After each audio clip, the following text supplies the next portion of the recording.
इस farewell party का आप सफल संचालन कर रहे हैं और आज इस फेयरवेल पार्टी में मां सरस्वती के सम्मुख उनसे आशीर्वाद लेते हुए माता सरस्वती से यही प्रार्थना करता हूं कि आप अच्छे अंकों से पास होकर इस विद्यालय का नाम रोशन करें। शायद बच्चों को इंटरेस्ट नहीं आ रहा स्पीच में, इंटरेस्ट नहीं आ रहा, नहीं आ रहा, क्या सुनेंगे आप? कौन कौन बच्चा परीक्षा में पास होना चाहता है? सब? तो मैं आपको हरिवंश राय बच्चन की 2 लाइनें सुनाना चाहता हूं। सुना है आपने? हरिवंश राय बच्चन जी का नाम सुना है कि लहरों से डरकर नौका पार नहीं होती, कोशिश करने वालों की कभी हार नहीं होती। ठीक है, तो मैं आपको लाइनें सुना रहा हूं कि लहरों से डरकर नौका पार नहीं होती और कोशिश करने वालों की कभी हार नहीं होती, और नन्ही चींटी जब दाना लेकर चलती है और चढ़ती दीवारों पर 100 बार फिसलती है, मन का विश्वास रगों में साहस भरता है और चढ़कर गिरना और गिरकर चढ़ना अखरता है, लेकिन मेहनत उसकी बेकार नहीं होती और कोशिश करने वालों की कभी हार नहीं होती।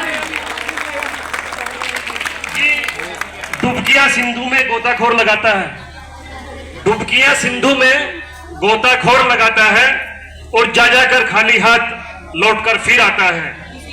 मिलते न सहज ही मोती, मिलते न सहज ही मोती गहरे पानी में, और बढ़ता दूना विश्वास इसी हैरानी में, लेकिन मुट्ठी उसकी खाली हर बार नहीं होती और कोशिश करने वालों की कभी हार नहीं होती। कि असफलता एक चुनौती है, अंतिम पंक्तियों के साथ, कि असफलता एक चुनौती है, इसे स्वीकार करो और कमी रह गई देखो और सुधार करो। कि जब तक न सफल हो नींद की चैन की त्यागो तुम, और संघर्षों का मैदान छोड़कर मत भागो तुम, और कुछ किए बिना आपकी जय जयकार नहीं होती और कोशिश करने वालों की कभी हार नहीं होती। तो आज इस कार्यक्रम में फेयरवेल पार्टी में आदरणीय प्रधानाचार्य जी ने मुझे बुलाया है, तो मैं तो आप सभी बच्चों के लिए, छात्र छात्रों के उज्जवल भविष्य की कामना करता हूं कि आप अच्छे अंकों से पास होकर इस विद्यालय का नाम रोशन करें, अपने माता पिता का नाम रोशन करें, अपने गुरुजनों का नाम रोशन करें। और आज आप कक्षा 12 में, यहाँ पर कक्षा 12 के स्टूडेंट बैठे हुए हैं। अभी एक गुड़िया स्पीच दे रही थी, मैं उसकी स्पीच सुन रहा था, तो कह रही थी कि अब कक्षा 12 के जो हमारे साथी हैं, स्टूडेंट हैं, सीनियर हैं, वो हमें दोबारा नहीं मिलेंगे। मैं सभी छात्र छात्राओं से एक रिक्वेस्ट करना चाहता हूँ कि आप जब इस विद्यालय में एडमिशन लेने के लिए आप आए थे तो आप बहुत छोटे होंगे, कोई कक्षा 5 में आया होगा, कोई 6 में आया होगा, कोई 8th में आया होगा, कोई कक्षा 1st से इंटर तक यहीं पे पढ़ा होगा। तो मैं चाहता हूँ कि आप यदि इस विद्यालय से लगाव करते हैं, आप भले ही यहाँ से पढ़कर चले जाइएगा, कोई IAS बनेगा, कोई PCS बनेगा, कोई डॉक्टर बनेगा, कोई इंजीनियर बनेगा, कोई टीचर बनेगा, होगा ना ऐसा ही।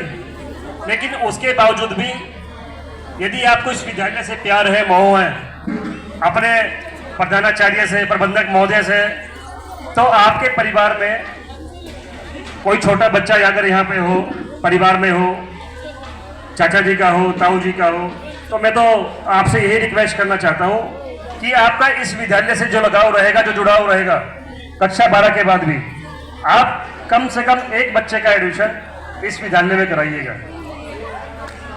ठीक है ना बात?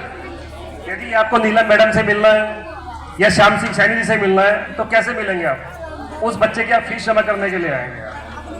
आएंगे नहीं आएंगे? स्वाभाविक सी बात है। अभी आपके गार्जियंस, आपके माता पिता यहाँ पे आते हैं कि जी हमारा बच्चा सही चल रहा है पढ़ाई लिखाई में, फिर आप पूछने के लिए आओगे कब? जब आप बड़े हो जाओगे, आप उस समय टीचर बन चुके होंगे, डॉक्टर बन चुके होंगे, IAS बन सकते हो, PCS बन सकते हो। आप आकर पूछोगे कि मैडम जी हमारा बच्चा ठीक चल रहा है पढ़ाई में, कि सर जी हमारा बच्चा ठीक चल रहा है, उसकी फीस पूरी जमा हो रही है, क्लास में डेली आता है, एब्सेंट तो नहीं रखता। तो विद्यालय से और परिवार से जुड़ने के लिए, परिवार से और विद्यालय से जुड़ने के लिए आपको कुछ तो करना पड़ेगा। तो मैं तो आपसे यही कहना चाहता हूँ कि आप अपने यास में, पड़ोस में, गाँव में, चाचा के जो भी बच्चे हों वो इस विद्यालय में लेकर आप उनका एडमिशन कराइएगा, तो आपकी विदाई कभी नहीं होगी। आपके प्रधानाचार्य जी भी आपका सम्मान करेंगे, आपकी जो आदरणीय नीलम सैनी जी वो भी आपका सम्मान करेंगे, और आपका इस बहाने से कॉलेज में आना जाना भी लगा रहेगा। रहेगा नहीं रहेगा? तो मैं तो ज़्यादा कुछ न कहते हुए अपनी बात को यही विराम देना चाहता हूँ, और अंत में एक बार फिर पुनः आपको मेरी ओर से मैं आपके उज्जवल भविष्य की कामना करता हूँ कि आप अच्छे अंकों से पास होकर आप इस विद्यालय का नाम रोशन करें, अपने परिवारजनों का नाम रोशन करें। और अभी आदरणीय प्रकाश पांडे जी बता रहे थे, वो चले गए, उन्हें आपकी बोर्ड की एग्जामिनेशन की कॉपियां लेने के लिए जाना है। जिन बच्चों का सेंटर बोर्ड की परीक्षाएं दे रहे हैं, आपको घबराना बिल्कुल भी नहीं है, इतना बड़ा पहाड़ नहीं है, लेकिन आपको संयम रखना है, और जो व्यक्ति संयम रखता है वह हमेशा सफल होता है नहीं होता है? आप परीक्षा में एग्जाम देने के लिए जा रहे हैं, मैं आपका थोड़ा सा समय लूंगा कि सभी बच्चे गर्मी में बैठे हैं, गर्मी सबको लग रही है, और गर्मी तो मुझे भी लग रही थी, मैं भी वहीं से उठ के आया हूँ अभी। देखिए, आप जब भी एग्जाम देने के लिए जाएं, खास तौर से बॉयज ध्यान देना मेरी बात पर। आज के समय में सभी लोग सक्षम हैं, सबके पास कार है, मोटरसाइकिल है, साइकिल है, और अधिकतर स्टूडेंट सब आज के समय में बाइक से जाते हैं। और मैं हर बार देखता हूँ, हर साल देखता हूँ कि एग्जाम जाते वक्त कोई बच्चा ज़्यादा स्पीड में चलाता